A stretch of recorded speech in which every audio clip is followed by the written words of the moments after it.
invite on stage Her Excellency Ursula von der Leyen, President of the European Commission, to deliver her keynote message.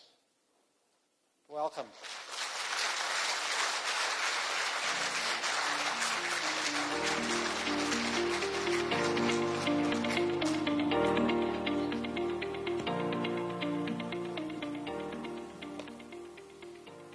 Thank you very much, President Duarte, Chairman Chua, Minister, ladies and gentlemen.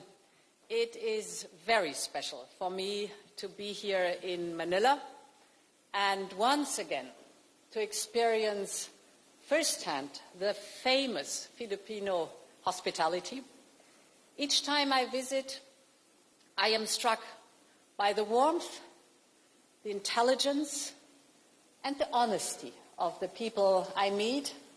You make everyone really feel at home, even 100,000 kilometers away from home.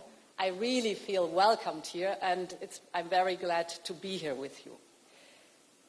While visiting your beautiful country, I also learned a proverb of yours. It says, "Be like a rice stalk. The more grain it bears, the lower it bows." And I believe a country's proverbs can tell a lot about its people. And this proverb certainly describes the people of the Philippines, always humble, especially in success. Right now, the Philippines are booming. Thanks to your resilience, your dynamism, your work ethics, your economy grew by 8% last year. You're among the fastest growing emerging markets. Your development plan, as outlined by President Marcos, is prioritizing good governance, cutting red tape, and speeding up permitting for strategic investments, for example, in renewables and semiconductors. Not only does this make the Philippines an even more attractive trade and investment destination for European firms, but Filipino companies are also beginning to thrive in the European Union. IMI, for example, has expanded its microelectronics business to become the 14th largest manufacturing solution provider in Europe. Or consider the Philippine port handling giant, ICTSI. It operates a container terminal in the Adriatic Sea and recently signed another 30-year lease to operate a port in the Baltics. It's worth mentioning as well that there are around 50,000 Filipino sailors manning ships with European flags. So you make trade happen, and you never boast about any of this. So allow me to begin by thanking all Filipinos who are contributing every single day to the friendship and the economic partnership between Europe and the Philippines. These examples show that the ties between our regions are already strong.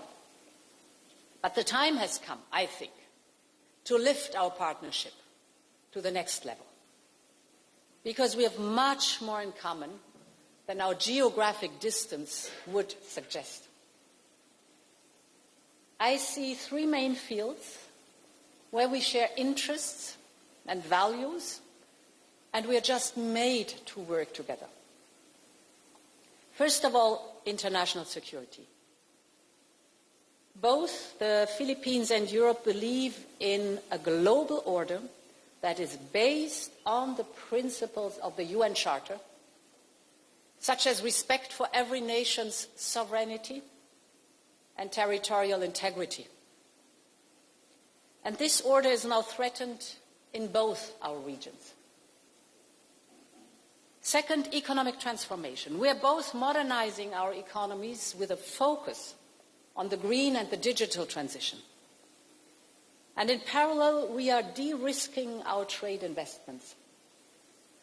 Europe and the Philippines are natural economic partners more than ever before. And third, on democratic values. Because economic progress can only be coupled with social progress for all people in our societies. Let me begin with security. The Philippines have helped build the rules. Founding member of the United Nations, ASEAN, and the World Trade Organization. And last year, you stood up to uphold the global order when Russia sent its tanks into Ukraine. Both the European Union and the Philippines, along with over 140 countries, have clearly condemned Russia's war of aggression against a sovereign, independent member of the United Nations. And this is why we Europeans will continue to support Ukraine and to uphold the UN Charter for as long as it takes. But another permanent member of the UN Security Council, China, has yet to assume fully its responsibility under the UN Charter to uphold the sovereignty and territorial integrity of Ukraine. This is happening against the backdrop of China's more assertive stance in our region. Europe has constantly called on China to respect the sovereign rights of states within their exclusive economic zones. China's show of military force in the South and East China Sea and in the Taiwan Strait directly affects Philippines and other partners in the region, but it could also have global repercussions. Because any weakening of regional stability in Asia, the fastest growing region in the world, affects global security, the free flow of trade, and our own interests in the region. So whether we talk about Ukraine or about the South China Sea, our security is connected. And that is why the European Union has been enhancing its engagement in the Indo-Pacific. We aim to promote a free and open Indo-Pacific, to reinforce respect of international law, and address global challenges. With the Philippines, we are deepening our security partnership, particularly on maritime security and on cyber cooperation. And we want to do more. Ladies and gentlemen, we cannot choose our neighbors, but we can choose who to do business with and on what terms. And this leads me to my second point. We Europeans are clear-eyed when it comes to diversifying and de-risking our trade and investments. We made the mistake with Russia, thinking that we could manage our geopolitical interests through business. Just to recall, before the full-scale invasion of Ukraine, Europe heavily relied on fossil fuel energy imports from Russia. Then, when the Kremlin started the war, Russia tried to blackmail us with cutting its gas supply. First of all, it threatened, and then it cut. Russia cut 80% of the natural gas supplies to Europe within 8 months. So you can imagine this triggered a severe energy crisis in Europe, but we withstood. We saved energy, 20% of the energy. The European people really understood what it was all about.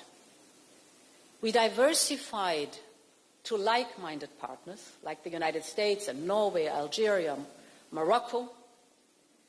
And we massively invested in renewable energy because this is homegrown energy.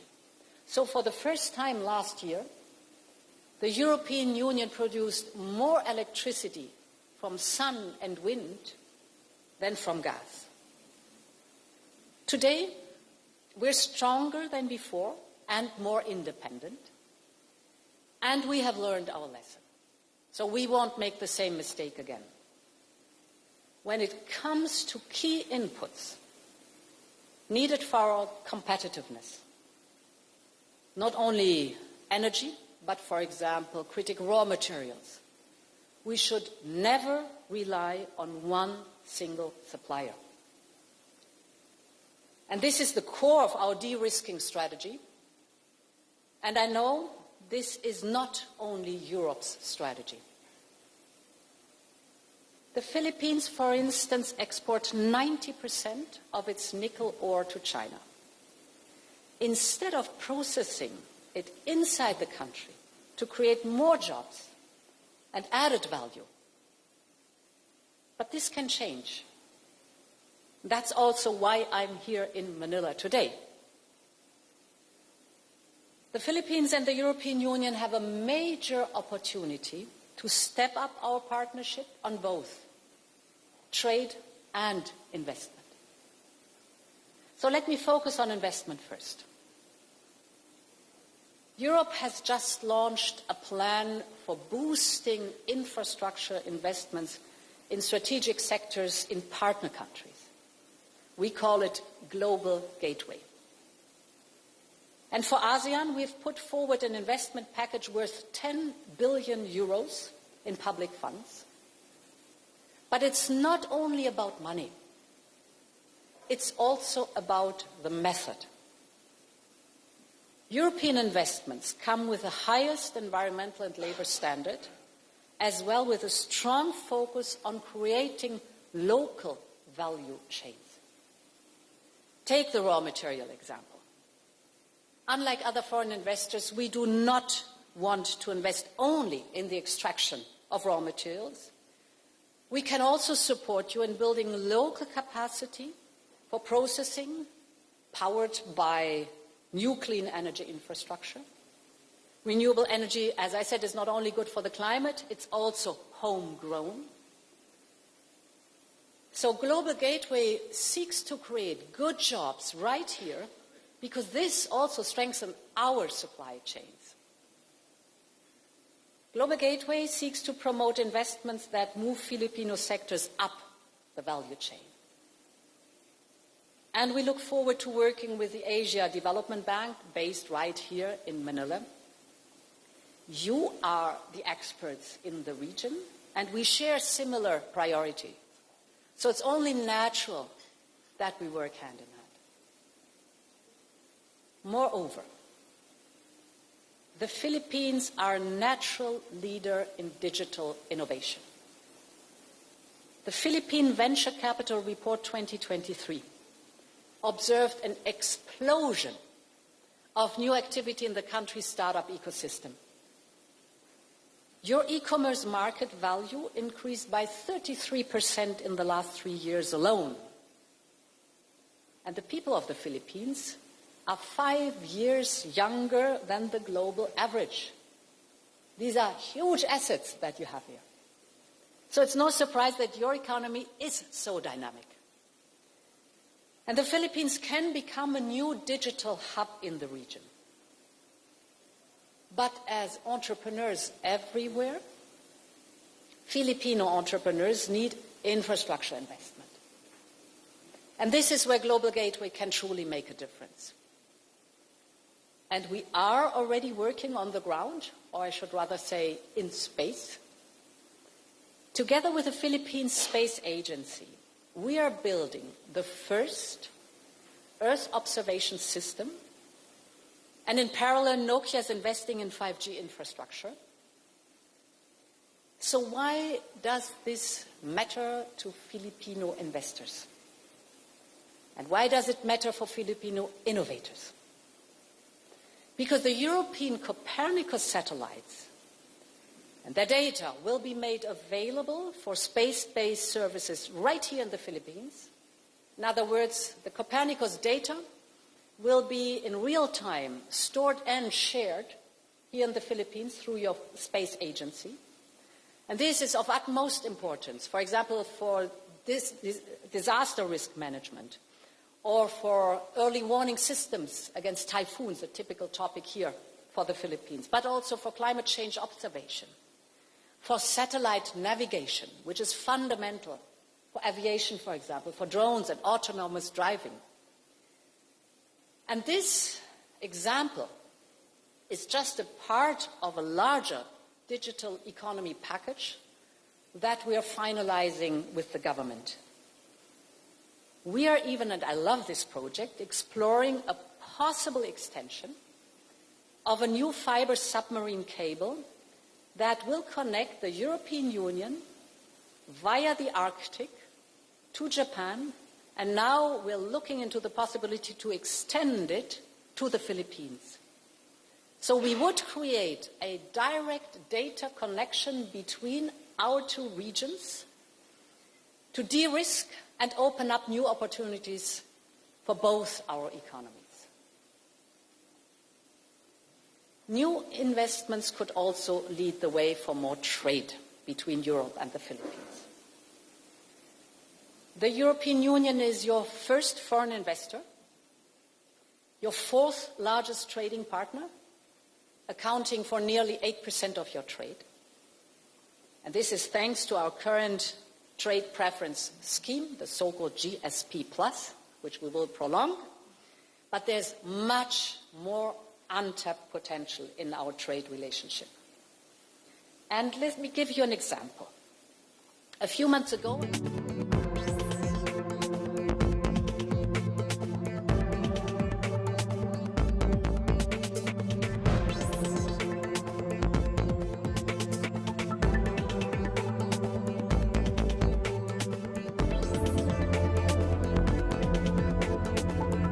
doors open for innovation.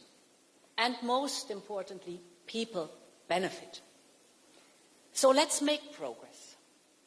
Our trade agreements with Singapore and Vietnam are already delivering, and Europe wants to conclude a more free trade agreement with other ASEAN countries.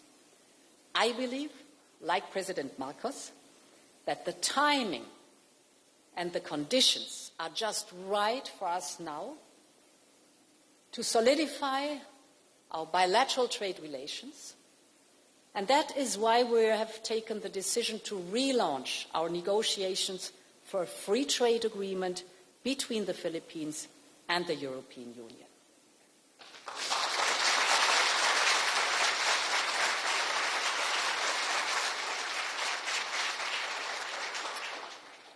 Trade agreements today are about much more than eliminating tariffs and quotas. They are about shared commitments, values and principles, including on human and labor rights. And this leads me to the last point. Our democracies. All of them are work in progress. None of them is perfect, but all of them are perfectible. Your new government has taken some important steps for human rights here in the Philippines. Each one of our democracies is different, but we all share the same universal values and the same direction of travel. The path towards better democracies is one that we can and we should walk together. Ladies and gentlemen, the Philippines and the European Union may stand at the opposite sides of the world, but our destinies are linked more than ever before. We see it with geopolitics and climate change. We see it in the connection of our value chains. We have a similar outlook in the Indo-Pacific, and we have strong economic ties. Europe wants to be a trusted partner to the Philippines as it grows into its economic potential. We want to be partners who stand eye to eye, partners who put people and their values first. Having met so many wonderful people here in the Philippines who are proud of their country, hardworking and humble, I'm excited for what we can achieve together. I know you are proud of your Bayanihan spirit, and I really hope that we can build the same spirit of community between us in Europe and the Philippines. Salamat, and thank you very much for inviting me. Thank you very much. Maraming salamat po, Madam President. May we ask you to stay on stage. This is going to look like a Philippine wedding, which is the picture-taking part. So we're going to do it in 2 batches. It's usually the bride's family and the groom's family. But this time, we'll start with batch number 1, speakers, heads of organizers, and guests of honor from the Philippine government. Secretary Pascual and our esteemed panelists, please come here on stage and join us for a family photo.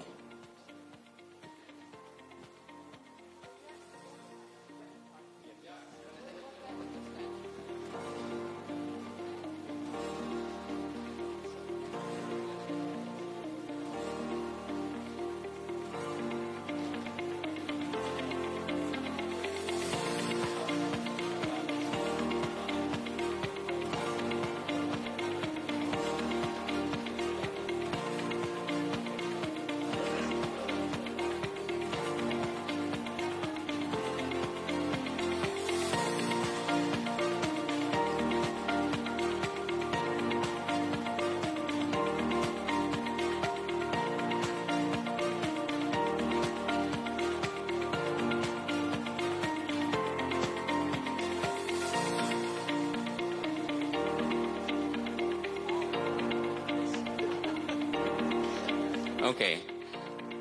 It isn't over yet, Madam President. We have batch number 2. Okay. Batch number 2 consists of the European heads of mission. Your Excellencies, please.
That concludes our